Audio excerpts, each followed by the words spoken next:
I never thought a stretch of asphalt could defy everything I learned in truck driving school.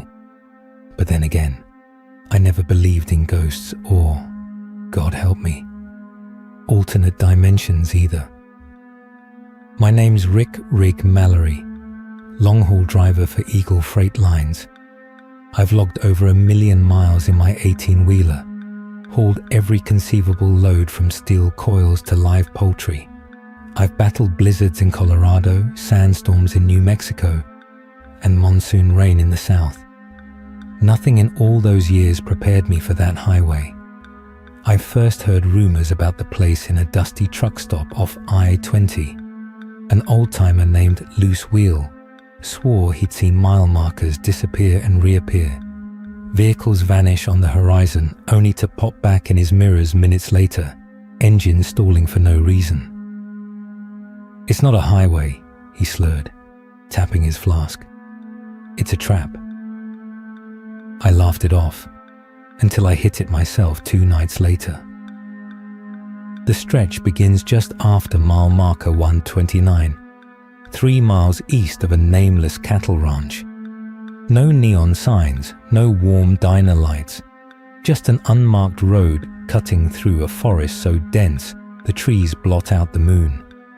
I passed mile 130, then 131. My GPS blinked, signal lost. I shrugged and pressed on. At 132, the headlights glinted off something on the shoulder. I slowed, expecting a stranded car or injured animal. Nothing but fog, rolling in thick as smoke. The scent of wet pine stung my nostrils. At mile marker 133, my speedometer spun backward. I hammered the brakes, no response. My rig lurched forward, then back, then forward again, as if caught in a wave. The cab's instruments blinked out, replaced by static. The CB crackled. "Breaker 19er, anyone copy?" Just my own voice echoing. I pounded the dashboard, heart in my throat. When the gauges flickered back, my odometer had rolled over from 133.9 back to 129.2. I jolted awake the next morning at a rest stop 20 miles from where I should have been. No sign of the stretch or my GPS errors. Loose Wheel's face swam before me. Trap. I tried to warn dispatch, but they just chalked it up to fatigue. They don't know what I know now. Something about that road laughs at physics, at distance, at time itself. And yet, I had to go back, because when I woke on that shoulder, my logbook lay open on the passenger seat, and whoever, or whatever, had signed my name in blood-red ink. I spent the next week scouring satellite maps, interviewing other drivers, and replaying dashcam footage frame by frame. Every trace route on my GPS led me back to the same blank patch of highway, without exits, without landmarks. The more I studied it, the more it felt alive, an entity that fed on my disbelief. I decided to gather evidence. I would film it, measure it, beat it at its own twisted game. On the night of my second run, I checked in at 7:00 p.m. with dispatch.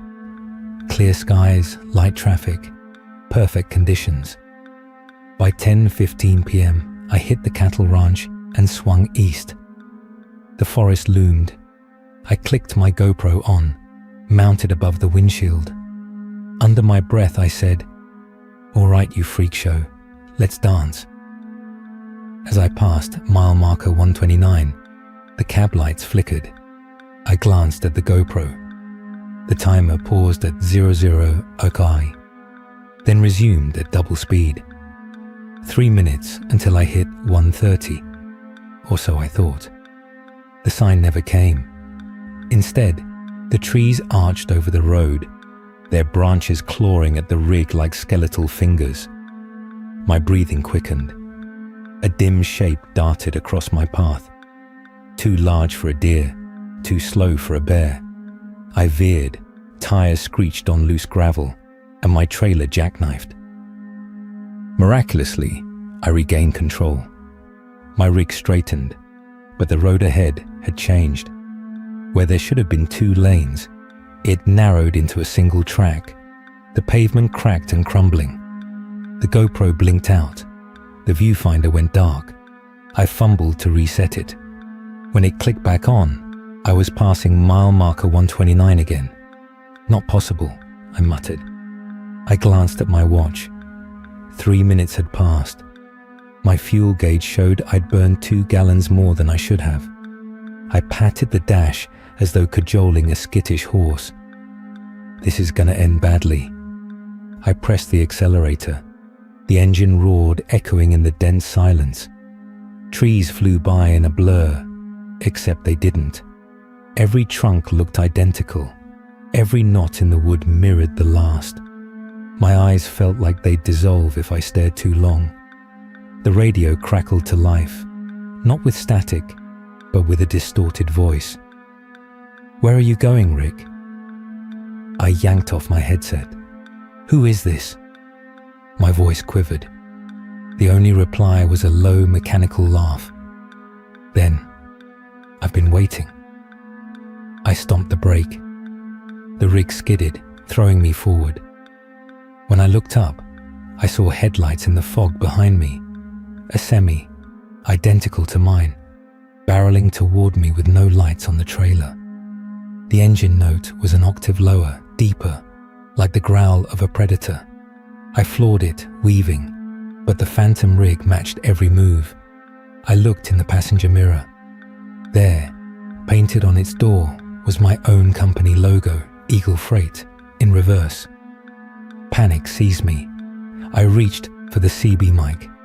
"Mayday, mayday, phantom truck on my tail." No one answered. The call went straight to static. I dug into my bag for pepper spray. In a reflex, I popped open the canister and blasted into the mirror. The fog glistened as the mist spread, but the other rig just seemed to smoke around the edges unfazed. The road pitched upward. I glanced at the overhead sign. Mile 134, 1 mile to exit 22. Relief flooded me. I veered right, tires crunching on broken asphalt. Exit ramp, freedom. Except it wasn't an exit ramp. The pavement continued straight for miles. The sign vanished. My GPS reappeared. Continue on current route. No exit. The phantom rig growled close behind. Its horn blared, a deafening, bone-shattering blast. I covered my ears, saw sparks dancing off the chassis. I jerked the wheel left, then right, hoping for a shoulder to hug. Nothing. The forest closed in. The road curled like a serpent. Everything went silent. No engine, no wind, no beating heart in my chest. I stole a glance behind. Nothing. The fog had swallowed the other truck. The headlights, the horn, the growl, all gone. My cab lights flickered back on. The GoPro's red recording light glowed steadily. I exhaled. But when I checked my gauges, my fuel tank was empty. I'd burned 100 gallons in 5 minutes. My logbook lay open on the dashboard, pages torn out. I flipped through the remaining pages, weeks of entries missing. At the end, a single scrawled note: "You cannot leave." I wrestled with the rig, glanced again for the phantom. Nothing. The exit ramp sign reappeared, blinking, but this time it read, "Mile 129, next exit 0.5 miles. My skin crawled. I sped up. The kilometers raced backward. My odometer unwound. My head spun. Vision blurred. When I finally forced the rig off the road, I found myself back at the cattle ranch. Same rusted gates, same broken fence posts. I parked at the edge of the forest. My legs gave out. I stumbled into the trees, summoning the courage to outrun that road for good. Branches clawed my face. The forest floor was littered with cracked license plates, twisted at odd angles. Some were mine. Others bore names of drivers I'd never met. A petrified dog collar hung from a branch. I gagged at the stench of oil and decay. The trees opened onto a clearing. In the center, a monstrous sign, rusted iron, letters jagged, read, "Welcome to the Haven." Beneath it lay a broken guardrail. Through the gap, I saw headlights, car after car, rig after rig, endlessly streaming toward the road. They drove in silence, bumper to bumper, eyes vacant. Their vehicles never left. Their engines never cooled. They were part of the highway now, prisoners in a loop that defied life itself. I backed away, my heart a sledgehammer. The ground trembled. I heard the screech of tires from the distance, a wailing that split the night. Without thinking, I turned and ran, branches tearing my clothes, blood warming the chill air. Eventually, I burst through the tree line onto a 2-lane county road. A single streetlight hummed overhead. I collapsed at its base, gasping. My phone buzzed, a single text. Stay. No number, no sender. I didn't stay. I flagged down a passing sheriff's cruiser and babbled the incoherent truth. He looked at me like I was insane, but in his eyes, I saw something else. Fear. He radioed back up, took me in. They found the truck. It was parked exactly where I'd left it, gear in neutral, engine cold. Inside, on the dash, was my logbook. Pages torn out, dog-eared, but impossibly unburned. On the last page, in fresh ink, return. 2 days later, I checked out the records. There's no Haven Highway, no cattle ranch at mile marker 129, no mysterious exits, nothing but an unremarkable stretch of state road with a few potholes. I tried to watch my GoPro footage, but the card was wiped clean. Just a single frame remained, a pair of red headlights inching closer. Every night since, I've heard my dispatch call sign echoing through radio static, and I feel the rig rumble beneath me, as if waking from a long sleep. I look at the clock, 2:17 a.m. I can't explain how I'm back behind the wheel, moving northbound on that road. All I know is I'll never stop, because it's not just a highway that doesn't follow physics, it's a hunger, and tonight, it's hungry for me. I don't know how many nights I've driven that cursed stretch. Days and hours bleed together. My fuel gauge never dips below full. Every exit sign loops me back. I talk to myself to keep sane. Sometimes I whisper into the CB, "Dispatch, this is Rig Mallory. Do you copy?" Only my own voice answers, distorted, hollow. Last night, I thought I had a way out. I saw a lay-by, an abandoned way station with rusted scales and cracked concrete. I eased off the highway, pulled into the lot, and shut down the engine. Silence. I climbed out and surveyed the scene. The way station's office door swung open on creaking hinges. Inside, I found mannequins dressed in highway patrol uniforms, their heads twisted to stare at me. I backed away, heart hammering. On the counter lay a single USB drive. I pocketed it, ran back to my rig, and slammed the door. I plugged it into my laptop. Somehow it still had power, and watched the file. A surveillance video of me, sleeping in my cab, from yesterday, and the day before that, and the day before that. One endless loop of me, eyes closed, face slack, rig idling. I realized with a jolt, this highway doesn't just defy physics, it defies time. I'm caught in a moment that repeats eternally. Mile marker 129 to 134, over and over, an Ouroboros of asphalt.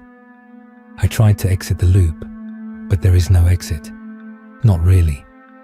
The phantom truck, the forest, the red headlights, they're all part of the same being.